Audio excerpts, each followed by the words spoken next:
pagi, Mama dan Mbak yang saya kasihi dan saya cintai. Salam sejahtera untuk kita semua. Puji dan syukur kita panjatkan kepada Tuhan Yang Maha Esa, oleh karena rahmat dan karunia-Nya, kita dapat berkumpul di tempat ini dalam keadaan sehat. Mama dan Mbak yang saya kasihi, izinkan saya pada pagi hari ini menyampaikan sebuah pidato berlandaskan ajaran Kristiani mengenai masalah yang gencar dalam kehidupan masyarakat saat ini dan menjadi pergumulan yang cukup serius bagi kita semua, yaitu berpacaran secara toksik.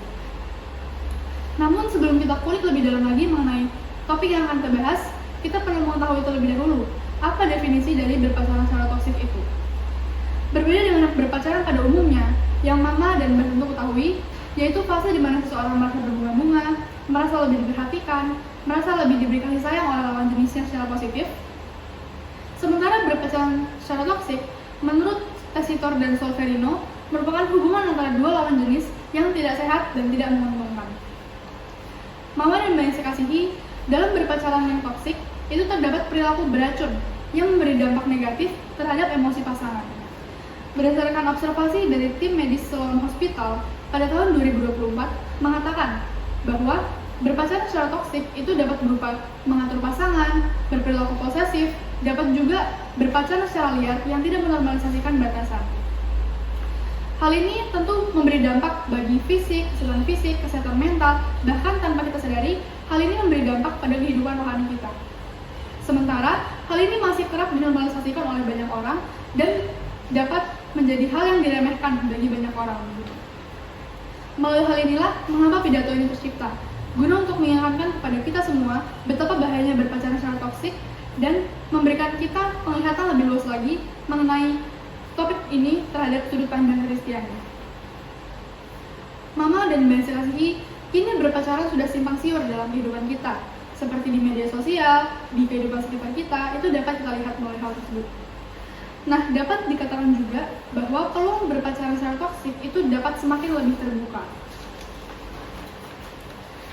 Buktinya, berdasarkan jurnal Community Health tahun 2017 dan Kemenpa tahun 2018 mengatakan bahwa Indonesia menjadi negara dengan peringkat pertama berpacaran secara toksik di seluruh kawasan Asia Tenggara dengan persentase 42,7, diikuti lagi oleh Malaysia dengan persentase 37,9, diikuti lagi oleh Thailand dengan persentase 24,1. Mama dan Mbak yang saya kasihi, dilansir dari peguamjenayah.com, di Malaysia, perilaku posesif itu dapat dijerat hukum Section 506 Kanun Keseksaan dengan hukuman penjara 7 tahun, dan apabila dalam hubungan berpacaran secara toksik terdapat perilaku melakukan hubungan seksual di luar nikah, itu dapat dijerat hukum Section 509 Kanun Keseksaan dengan hukuman penjara 5 tahun dan denda sebesar Rp5.000 atau setara dengan 17 juta rupiah. Berdasarkan hasil penelitian Nur Furqon menyatakan bahwa hukum-hukum tersebut telah diberlakukan di Malaysia, namun penerapannya belum sepenuhnya efektif karena banyak masyarakat yang merasa bahwa ini adalah masalah pribadi, ada pula yang malu untuk melaporkan masalah tersebut. Sehingga hal ini menyebabkan pelaku berpacaran secara toksik merasa bahwa mereka terbebas dari konsekuensi hukum dan menormalisasikan berpacaran secara toksik. Alhasil, Malaysia ditetapkan sebagai negara dengan peringkat nomor 2 tertinggi di kawasan Asia Tenggara mengenai berpacaran secara toksik. Mama dan Mbak yang saya kasihi, di Indonesia, dilansir dari hukumonline.com, berpacaran secara toksik seperti melakukan hubungan seksual di luar nikah itu dapat dijerat hukum UU TPKS pasal 4 ayat 1 dan hukum KUHP pasal 411 ayat 1 dengan maksimal penjara 1 tahun dan hukuman dan denda sebesar 10 juta rupiah. Sementara mengatur pasangan dalam hukum Indonesia itu belum terjerat sama sekali, belum memiliki perlindungan hukum sama sekali. Hal inilah yang menyebabkan masyarakat menganggap bahwa ini bukanlah pantangan dan menganggap ini dinormalisasikan begitu. Melalui hal ini juga, berdasarkan data dari kemenpa.go.id menyatakan bahwa kasus berpacaran secara toksik di Indonesia itu melonjak dari waktu ke waktu.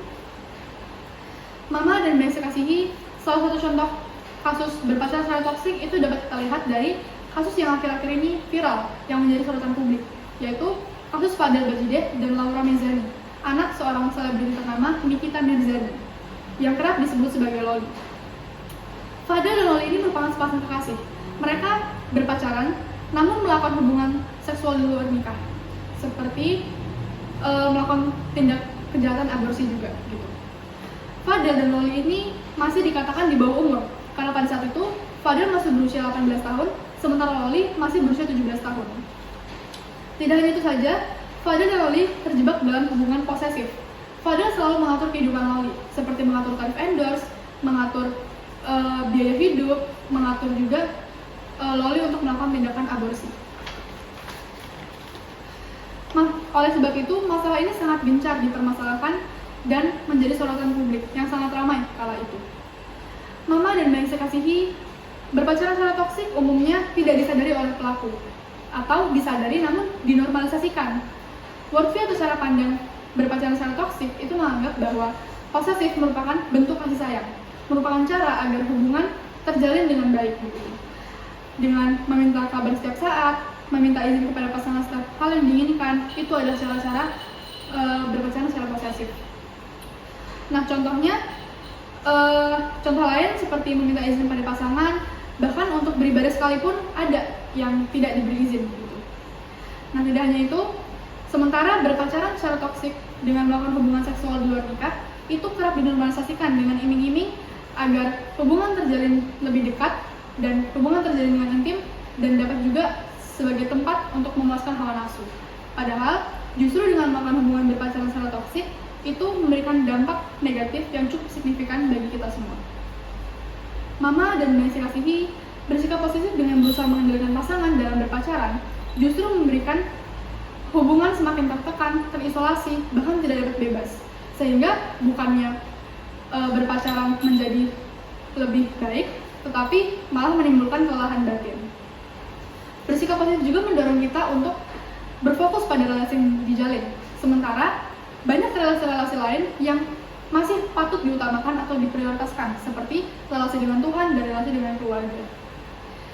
Sementara berpacaran secara toksik dengan melakukan hubungan seksual di luar nikah itu bukanlah hal yang sewajarnya, karena iblis itu selalu mencari cara atau mencari kesempatan di saat manusia merasa lengah. Dengan berpacaran dengan tidak menormalkan batasan, itu dapat menjerumuskan kita terhadap melakukan hubungan seksual di luar nikah, yang tentunya Mama dan Mbak ketahui bahwa itu merupakan perbuatan kesalahan yang sangat fatal dan sangat tidak dapat dinormalisasikan. Oleh sebab itu, penting bagi kita untuk memiliki hubungan yang baik, tidak toksik, dan berpacaran itu boleh, namun tidak boleh toksik begitu.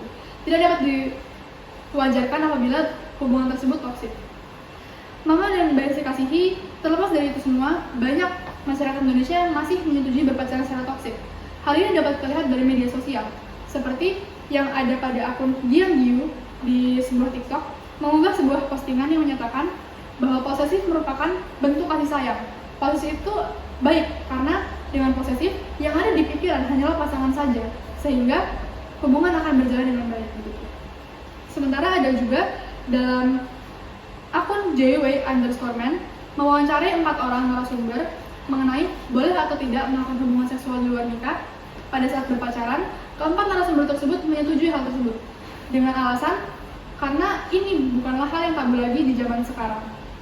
Tidak hanya itu saja, bahkan ada seorang influencer bernama Bella Verena menegaskan dalam sebuah akun TikToknya bahwa berpacaran secara toksik itu seru, mengasyikkan, dan menantang. Dan dengan melakukan hubungan berpacaran secara toksik, banyak hal-hal ekstrem yang dapat dilakukan. Bella juga beranggapan bahwa berpacaran dengan lurus, dengan aturan-aturan yang ada, itu justru melelahkan dan lempeng. Mama dan Mbak yang saya kasihi, tentu kita semua mengetahui bahwa kita telah jatuh ke dalam dosa semenjak peristiwa Adam dan Hawa. Dosa itu bersifat keturunan, sehingga kita sebagai anak cucu Adam dan Hawa itu ikut terkontaminasi oleh dosa. Seperti tertulis dalam Yesaya 59 ayat 2, dosa menyebabkan kita mengalami keterpisahan dengan Allah. Kita saat ini tidak memiliki lagi worldview atau cara pandang yang benar. Kini, pengetahuan manusia itu bisa saja salah. Maka dari itu, banyak manusia yang terjebak akan pemikirannya sendiri, seperti orang-orang yang menyetujui berpacaran secara toksik. Seperti yang tersirat dalam Yakobus 59 ayat 2, menyatakan bahwa orang-orang yang menyetujui berpacaran secara toksik itu memenangkan kedagingan mereka. Sebenarnya tahu bahwa firman Tuhan itu telah melanggar firman Tuhan, namun mereka memenangkan kedagingan mereka dan menganggap berpacaran itu boleh dilakukan. lakukan. Itulah keberdosaan. Mama dan Bang saya kasihi, dengan berlandaskan pengajaran Kristiani, kita perlu mengetahui bahwa pada setiap hal yang kita lakukan itu harus berlandaskan dengan kebenaran. Oleh karena manusia telah terjatuh ke dalam dosa dan worldview-nya sudah salah, ditetapkannya suatu kebenaran, yaitu kebenaran Allah yang konkret menjadi standar manusia pada saat ini. Kebenaran Allah itu dapat kita lihat melalui Alkitab, dan itulah firman Tuhan. Gitu. Dalam memahami sudut pandang Kristiani, terdapat 7 hakikat dasar. Ada hakikat Allah, hakikat manusia, hakikat alam semesta, hakikat kematian, hakikat etika, hakikat pengetahuan, dan yang terakhir, hakikat sejarah manusia. Melalui hakikat tersebut, berpacaran secara toksik itu melanggar ketiga dari 7 hakikat tersebut. Mama dan Bang saya kasihi, berpacaran secara toksik yaitu bersifat mengendalikan pasangan, posesif terhadap pasangan, itu dapat melanggar hakikat Allah. Karena dengan hal ini, kita akan memprioritaskan dan mengutamakan pasangan. Sementara, Tuhan itu harus diutamakan. Hal ini merupakan bentuk kita membuat pasangan sebagai berhala, dan itu merupakan perbuatan menyekutuai Allah. Sementara jelas tertulis dalam Mazmur 19 ayat 130 bahwa harus diprioritaskan itu adalah Allah, karena Allah merupakan sumber dari segala realitas yang ada di dunia. Dan tertulis pula dalam Keluaran 20 ayat 3, jangan ada padamu Allah lain di hadapanku. Ayat ini menjelaskan bahwa Allah adalah nomor satu di kehidupan kita dan tidak ada yang dapat menggantikan posisi tersebut, bahkan pasangan kita sekalipun. Mama dan Mbak yang saya kasihi, hal demikian tidak sekadar melanggar hakikat hakikat Allah, tapi juga melanggar hakikat manusia. Manusia itu diciptakan dengan baik, manusia diciptakan segambar dan serupa dengan Allah, manusia diciptakan dengan mahkota dan memiliki keunggulan dari ciptaan-ciptaan lain. Bahkan, tersirat dalam 1 Korintus 6 ayat 19 ayat 20 bahwa manusia itu memiliki tubuh dan tubuh manusia itu merupakan bait Allah. Dengan melakukan hubungan berpacaran secara toksik, dengan melakukan hubungan seksual di luar nikah, itu merupakan bentuk ketidaksyukuran manusia atas tubuh yang diberikan. Mama dan Mbak yang saya kasihi, tidak hanya itu saja, berpacaran secara toksik itu dapat melanggar hakikat pengetahuan. Karena manusia itu diberikan pengetahuan oleh Allah sedari ia diciptakan, sedari kita semua diciptakan. Namun manusia berdosa sehingga worldview atau cara pandang manusia itu bisa saja salah. Sementara orang-orang yang berpacaran secara toksik justru melandaskan worldview atau pemikirannya terhadap pemikirannya sendiri, bukan berdasarkan kebenaran Allah. Sehingga hal ini menyebabkan mereka kembali terjerumus ke dalam keberdosaan, bukan ke dalam kebaikan. Gitu. Sehingga dapat dikatakan bahwa berpacaran secara toksik itu dapat melanggar hakikat pengetahuan. Mama dan Bang saya kasihi, cara yang dapat kita lakukan sebagai siswa untuk menghindari berpacaran secara toksik adalah memiliki pendirian yang kuat akan kebenaran Allah. Gitu. Hal ini adalah hal utama yang dapat kita lakukan. Dalam hal ini, cara yang dapat kita lakukan adalah dengan sering membaca firman Tuhan. Tidak hanya itu saja, sebagai siswa yang tentunya pemikirannya sering terombang-ambing, itu cara yang dapat kita lakukan sebagai siswa untuk menghindari berpacaran secara toksik adalah dengan memilih pergaulan yang benar. Karena pergaulan itu menentukan bagaimana cara pandang kita. Memilihlah pergaulan yang masih tabu akan menormalisasi berpacaran secara toksik. Tidak hanya itu saja, ketika konteksnya kita sudah jatuh ke dalam hubungan berpacaran secara toksik, yang dapat kita lakukan adalah dengan meminta bantuan kepada orang yang lebih dewasa yang dapat mengatasi masalah tersebut dan berdoa kepada Tuhan, meminta bantuan Tuhan. Mama dan Mbak yang saya kasihi, melalui topik pidato ini kita dapat sama-sama belajar bahwa berpacaran secara toksik tidak dapat dinormalisasikan. Kita harus memiliki pendirian atau cara pandang yang kuat akan hal tersebut, yang tentunya berdasarkan kebenaran Allah. Hal ini dikarenakan prinsip sangat dibutuhkan untuk memulai hubungan. Hubungan akan toksik apabila prinsip atau worldview kita dari awal itu sudah salah. Dan dalam memperoleh worldview yang benar, kita perlu untuk percaya pada Kristus. Niscaya, Roh Kudus akan membantu kita untuk memperoleh worldview yang benar. Mama dan Mbak yang saya kasihi, sekian pidato yang dapat saya sampaikan. Kiranya pidato ini membuka pemikiran kita lebih luas lagi mengenai kehidupan sekitar kita, mengenai cara pandang Kristiani, dan dapat menjadi pelajaran bagi kita semua. Terima kasih atas waktu yang telah diluangkan. Maaf apabila selama pidato ada kesalahan kata atau pengucapan. Terima kasih dan Tuhan Yesus memberkati. saya sebagai neneknya Cinta menanggapi pidatonya Cinta sudah bagus, sudah baik, dan suaranya sudah jelas. Secara berpacaran secara toksik itu tidak boleh, harus dijauhin. Dah, itu aja. Assalamualaikum warahmatullahi wabarakatuh. Saya orang tua dari Cinta Fiorenza Diazuri ingin menanggapi tentang pidato Cinta mengenai berpacaran secara toksik. Menurut saya, apalagi di era yang zaman sekarang, yang semuanya serba dinormalisasi, itu saya sangat tidak setuju, karena berpacaran itu kalau untuk anak-anak sekarang itu terlalu ekstrim, terlalu berani, dan mengatakan bahwa yang tabu-tabu itu sekarang jadi biasa. Itu saya sangat tidak setuju sekali, karena berpacaran anak-anak zaman sekarang itu sangat merugikan, apalagi anak perempuan. Bagi saya sangat tidak setuju, apalagi berpacaran secara toksik. Berpacaran secara nggak toksik aja mungkin saya kurang setuju, karena nggak ada nilai faedahnya dan manfaatnya bagi saya. Karena anak-anak seusia sekarang itu berpacarannya lebih ngeri-ngeri kalau menurut saya.